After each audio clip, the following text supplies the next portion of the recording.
ஊட்டியில் உள்ள ஹோட்டலில் ஒரு மனிதர் ஒரு இரவு தங்கினார். முதலில் எல்லாமே சாதாரணமாக இருந்தது. அந்த ரூமன் மிகவும் அமைதியாக இருந்தது, அதிகமாகவே அமைதியாக. ஆனா இரவு 2 மணியளவில் அவர் திடீரென விழித்துக் கொண்டார். எந்த சத்தத்தாலும் இல்லை, ஆனா ஏதோ தவறாக இருக்கிறது என்ற உணர்ச்சி. அவர் அசையாமல் கவனமாக கேட்க ஆரம்பித்தார். அப்போது அவர் கேட்டார், மெதுவான காலடி சத்தம். அது வெளியிலிருந்து இல்ல, ரூமுக்குள்ளிருந்தே. அவரோட இதயம் வேகமாக துடிக்க ஆரம்பிச்சது. அவர் மெதுவாக எழுந்து அந்த இருளில் சுற்றி பார்த்தார். அந்த நேரத்தில் லைட் திடீரென்று ஆஃப் ஆயிடுச்சு. முழு இருள். நடுக்கத்துடன் அவர் போனை எடுத்தார்.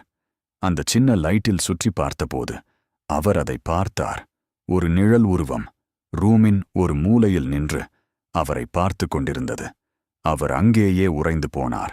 அந்த உருவம் மறைந்து விடவில்லை, மாறாக அது மெதுவாக அவரை நோக்கி நகர ஆரம்பித்தது.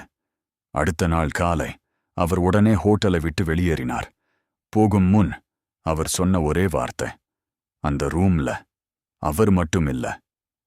இந்த மாதிரி ஹாரர் வீடியோ பார்க்கணும்னா சேனலுக்கு சப்ஸ்கிரைப் பண்ணுங்க.